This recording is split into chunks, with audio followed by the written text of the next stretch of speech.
The music inside the grand ballroom suddenly stopped when security guards grabbed a young waitress by the arm. "Get her out of here," one of them said coldly. She tried to explain, but no one listened. To the wealthy guests, she was just another staff member who had stepped somewhere she didn't belong. But just as the guards were about to drag her through the doors, a deep voice echoed across the room. "Wait." The billionaire hosting the event stood up slowly, staring at the waitress as if he had just seen a ghost. His eyes were locked on a small scar on her wrist, a scar he recognized instantly. The entire room fell silent. Because the truth he was about to reveal would shock everyone. And it would change the waitress's life forever. The Grand Orion Hotel was the kind of place most people only saw in movies. Crystal chandeliers hung from the ceiling like frozen waterfalls, reflecting golden light across the marble floors.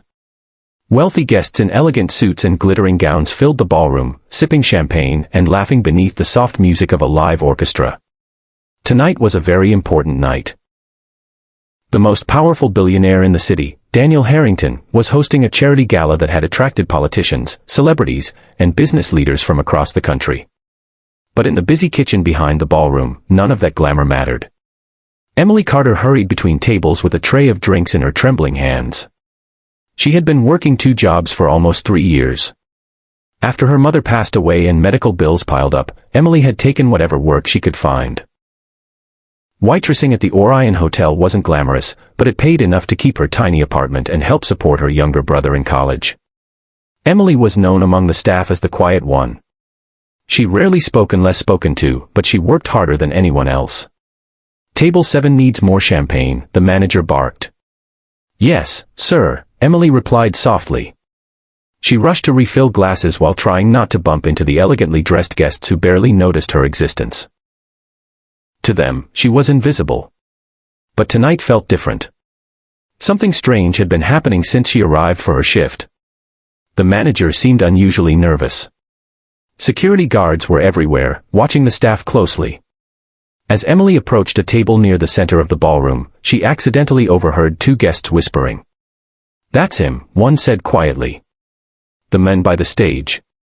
Daniel Harrington." Emily glanced toward the stage. The billionaire stood surrounded by important guests. Tall, confident, and calm, he carried the kind of presence that made people naturally step aside when he walked. Emily had seen his face on magazine covers before. He was known as one of the richest and most powerful businessmen in the world. But as Emily turned away, something unexpected happened. A guest suddenly stepped backward and bumped into her tray. Glasses crashed to the floor. Champagne splashed across the polished marble. The room went silent. Emily's heart dropped. I'm so sorry," she stammered, kneeling quickly to clean the mess. But the manager stormed over immediately. "What did you do?" he snapped angrily. "It was an accident," Emily tried to explain. But the damage was done. Guests were staring. Whispers spread across the room. The manager looked embarrassed in front of the wealthy crowd. "You're done," he said harshly. "You've caused enough trouble tonight." Emily felt her chest tighten. "Please," she said quietly. "I really need this job." But he had already signaled security. 2 guards approached quickly. "You need to leave," one of them said firmly. Emily tried to explain again, but the guards had already taken her by the arm. They began guiding her toward the exit. Humiliation burned in her chest as dozens of wealthy guests watched the scene unfold. But just as they reached the doors, a voice echoed through the ballroom. "Stop." Every head turned. Daniel Harrington had stood up from his table. And he was staring directly at Emily. The room fell silent as the billionaire slowly walked across the ballroom floor. The security guards froze. No one dared question Daniel Harrington. He approached Emily carefully, studying her face as if searching for something hidden beneath the surface. Emily looked confused and frightened. "I'm sorry, sir," the manager said nervously. She caused a disturbance. But Daniel didn't respond. His eyes moved to Emily's wrist. There, just above her hand, was a thin crescent-shaped scar. The moment he saw it, his breath caught. Memories flooded his mind. A rainy night. A small girl crying in a crowded hospital hallway. A promise he had made 20 years ago. "Let her go," Daniel said quietly to the guards. They immediately released Emily. She rubbed her arm nervously, unsure what was happening. Daniel spoke again. "What is your name?" "Emily." "Emily Carter," she answered softly. The name hit him like lightning. His voice trembled slightly. "Your mother, was her name Sarah?" Emily's eyes widened. "Yes, how did you know that?" The entire room watched in stunned silence. Daniel's expression softened with disbelief. "Because 20 years ago," he said slowly, "I promised Sarah Carter that I would find her daughter someday." Emily's mind raced. Her mother had once told her about a kind stranger who had helped them during the hardest moment of their lives. But she had never known who he was. Daniel continued quietly.